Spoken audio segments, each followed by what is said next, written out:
प्रिय विद्यार्थियों, स्वागत है आपका BA third year political science class में।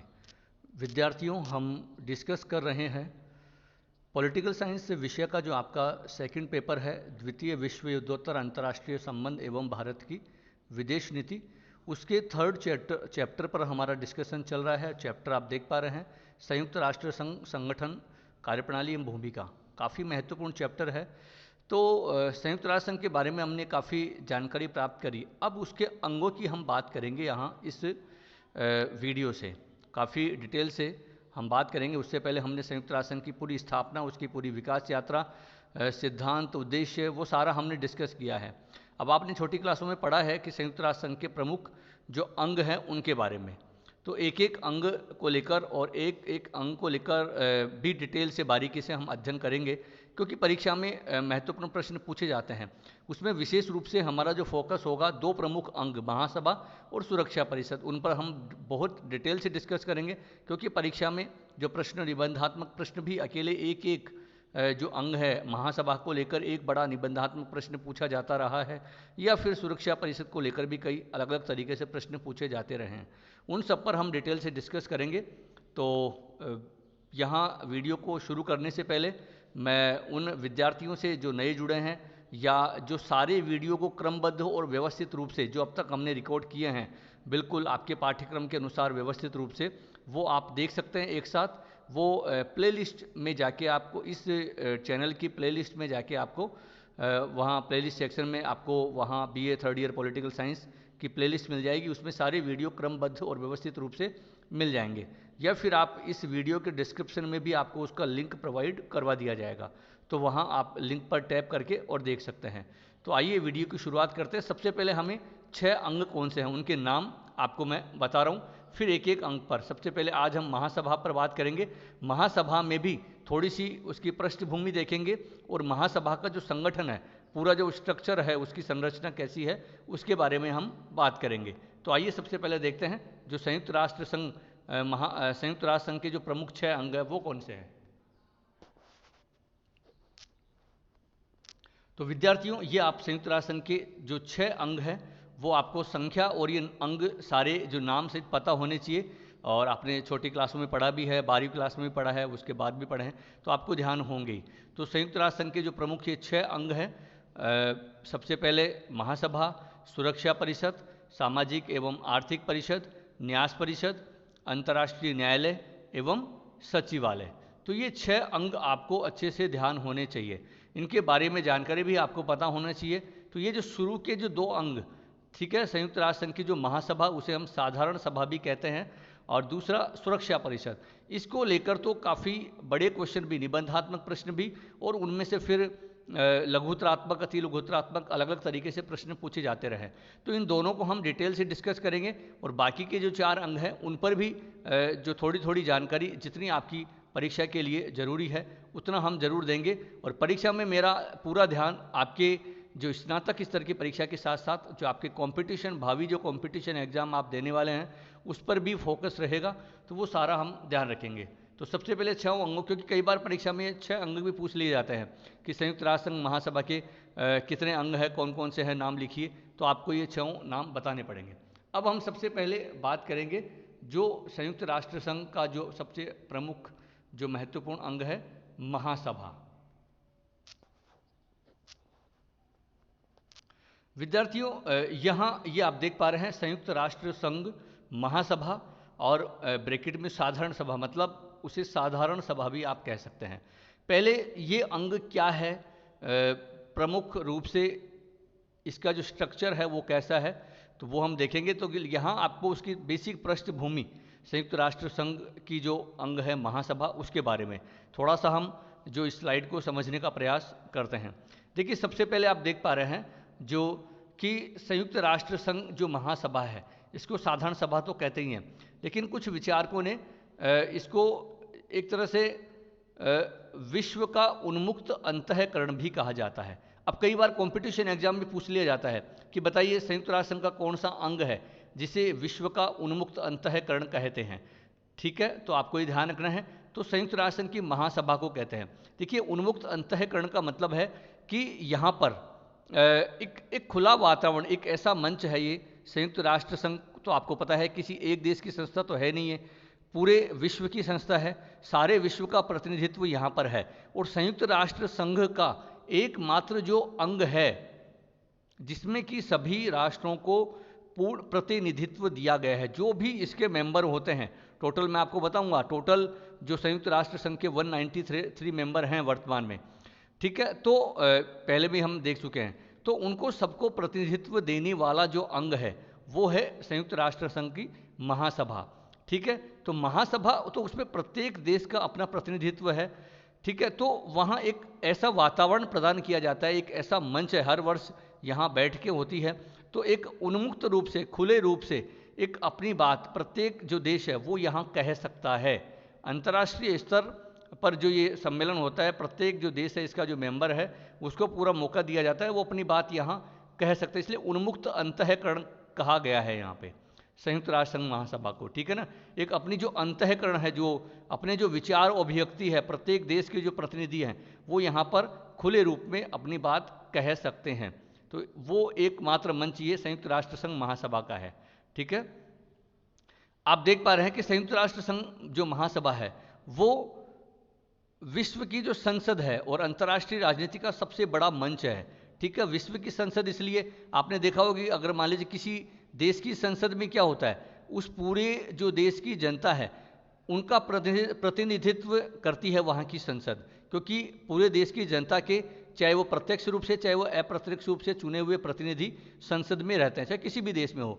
तो उसी प्रकार यहाँ संयुक्त राष्ट्र संघ महासभा में भी जो पूरे जो विश्व है, जो पूरे विश्व के जो देश है उनकी जो जनता है, क्योंकि प्रत्येक विश्व के देशों का प्रतिनिधित्व यहाँ पर रहता है, तो एक तरह से पूरे विश्व का प्रतिनिधित्व ये करता है, इसलिए पूरे विश्व की संसद भी इसको कहा जाता है। और विश्व राजनीति का सबसे बड़ा मंच तो है ही, क्योंकि जहाँ पूरे विश्व के जो सभी देश हैं जो इसके मेंबर हैं वो उनको एक मौका मिलता है, एक मंच मिलता है अपनी बात कहने का, अपने विचारों अभिव्यक्ति करने का, तो एक सबसे बड़ा मंच है ये संयुक्त राजनीति का, अंतर्राष्ट्रीय राजनीति का, ठीक है।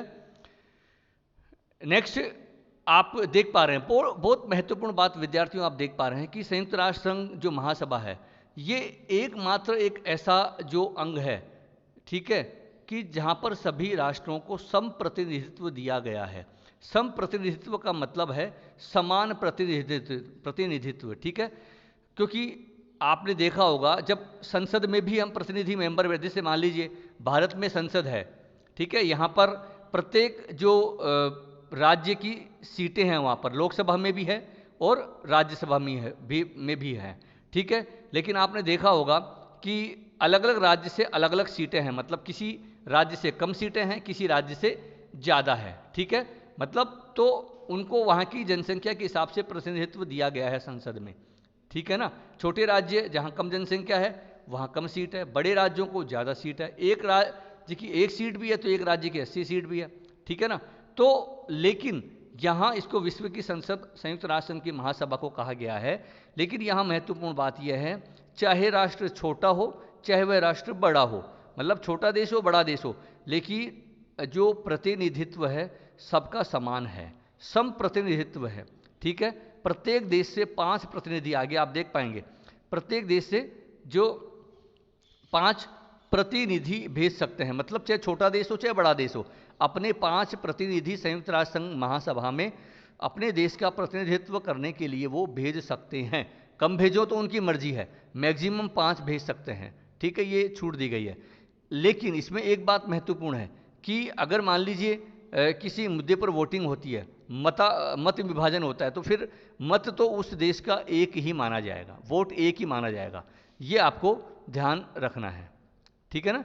प्रतिनिधित्व वो 5 भेज सकता है, लेकिन वोट देने का अधिकार मतलब केवल एक ही है, मतलब वोट एक ही गिना जाएगा, एक ही माना जाएगा।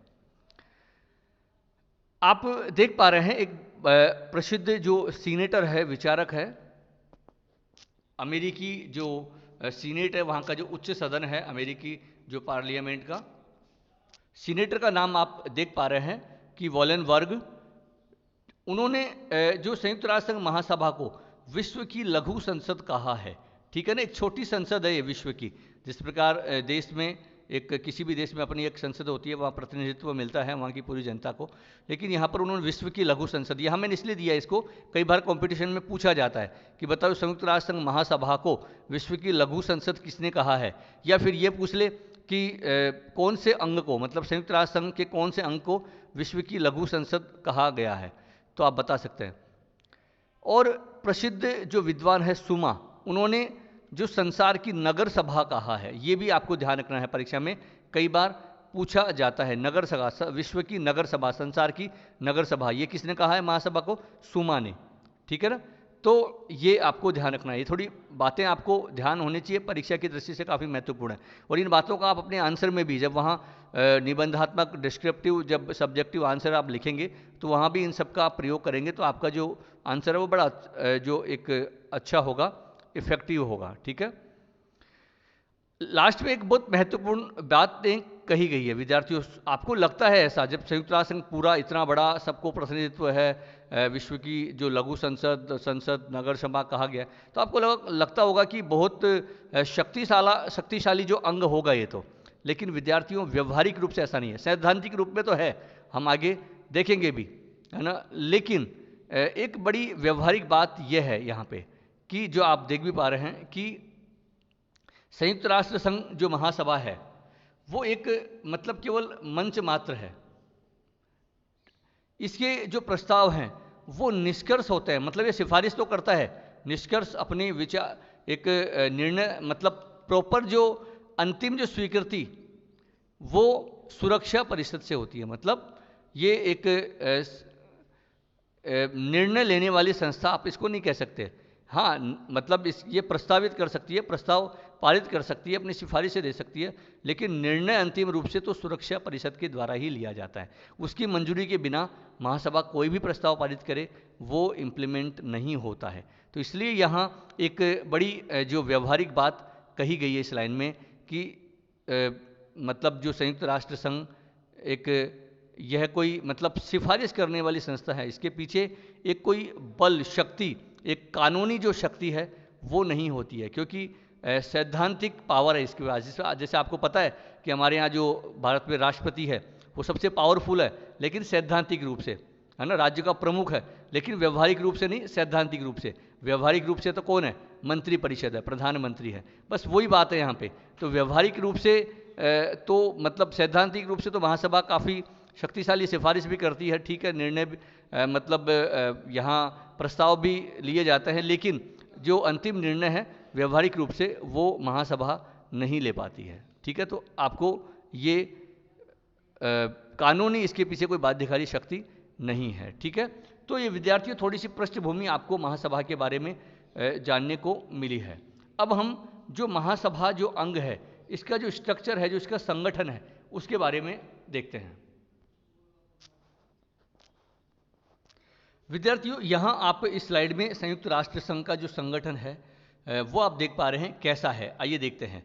देखिए, सबसे पहले आप देख पा रहे हैं कि संयुक्त राष्ट्र संघ चार्टर जो है, आपको पता है, ठीक है, जो सैन फ्रांसिस्को सम्मेलन में पारित हुआ 24 अक्टूबर 1945 को प्रॉपर रूप से वो लागू हुआ, ठीक है। तो उस संयुक्त राष्ट्र संघ का जो चार्टर है उसमें संयुक्त राष्ट्र संघ का जो अंग है महासभा, उसके संगठन को लेकर जो प्रावधान है वो आप देख पा रहे हैं कि जो संयुक्त राष्ट्र संघ का जो चार्टर का आर्टिकल 9 है, अनुच्छेद जो 9 है, उसकी धारा 1, ठीक है, उसके अनुसार क्या प्रावधान है कि संयुक्त राष्ट्र संघ के जितने भी मेंबर होंगे, जैसे वर्तमान में 193 मेंबर हैं, तो वो सारे मेंबर संयुक्त राष्ट्र संघ महासभा के भी मेंबर होंगे, ठीक है। एक तो ये जो प्रावधान है ये आर्टिकल 9 के जो धारा 1 में कहा गया है, ठीक है ना। संयुक्त राष्ट्र संघ के सारे जो मेंबर हैं उनके वो सारे मेंबर संयुक्त राष्ट्र संघ महासभा के भी मेंबर होंगे, ठीक है। संयुक्त राष्ट्र संघ जो महासभा, जो संयुक्त राष्ट्र संघ की जो सदस्य संख्या है, कुल टोटल संख्या है वो आपको पता है 193 है। तो जाहिर सी बात है फिर वो सब उन 193 जो देशों का प्रतिनिधित्व करने वाली संस्था भी महासभा, क्योंकि सब यहाँ भी मेंबर होंगे। नेक्स्ट जो आप देख पा रहे हैं कि महासभा में प्रत्येक जो देश है सम प्रतिनिधित्व के आधार पर वो अधिकतम 5 सदस्य भेज सकता है। ये मैंने आपको अभी पिछली स्लाइड में बताया है कि प्रत्येक देश को सम प्रतिनिधित्व दिया गया है, चाहे देश छोटा हो चाहे बड़ा हो, ठीक है, चाहे शक्तिशाली हो चाहे कमजोर हो, सबको बराबर प्रतिनिधित्व दिया गया है। प्रत्येक देश से 5 अधिकतम प्रतिनिधि मतलब वहाँ संयुक्त राष्ट्र संघ महासभा में हो सकते हैं, ठीक है। तो वो आपको ध्यान रखना, सबको इक्वल जो प्रतिनिधित्व है वो संयुक्त राष्ट्र संघ महासभा में दिया गया है। नेक्स्ट जो आप देख पा रहे हैं कि प्रत्येक जो सदस्य है, ठीक है, 5 जो मेंबर तो भेजेंगे, लेकिन जो वोट है, अगर मान लीजिए मत विभाजन हो, कोई वोटिंग देने की बात हो, तो वो एक ही माना जाएगा। ये आपको मैं पहले भी बता चुका हूं, वोट एक ही काउंट होगा, सदस्य भले ही 5 हो, ठीक है। लेकिन महत्वपूर्ण बात यह है कि 5 प्रतिनिधि अगर हैं, तो अगर मान लीजिए किसी मुद्दे पर विचार विमर्श हो रहा है, बहस हो रहा है, वाद विवाद हो रहा है, तो वहां पर वो सारे प्रतिनिधि अपनी बात कह सकते हैं। मतलब वाद विवाद में तो भाग ले सकते हैं, वो जो बहस में भाग ले सकते हैं, लेकिन वे जो वोट तो एक ही देंगे, एक ही माना जाएगा महासभा के सदस्यों का, ठीक है। तो ये आपको उसके जो संयुक्त राष्ट्र संघ महासभा का जो संगठन है उसके बारे में जो एक जानकारी है वो मिली होगी। अब नेक्स्ट महासभा को लेकर और बहुत सारी बातें हैं, उन पर हम बात लेकिन आज नहीं अगले वीडियो में करेंगे।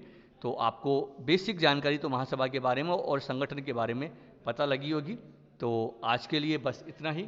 अंत में आपसे यही अपील कि आप अधिक से अधिक विद्यार्थियों को ये वीडियो साझा करते रहें, आप उनको भी सूचना दें, आप स्वयं भी इनका लाभ उठाते रहें और अन्य विद्यार्थियों को भी प्रेरित करें इनका लाभ उठाने के लिए। सारे आप जो वीडियो है वो प्लेलिस्ट में जाके देख सकते हैं। अपनी प्रतिक्रिया जरूर देते रहें। तो बहुत बहुत धन्यवाद, आज के लिए इतना ही।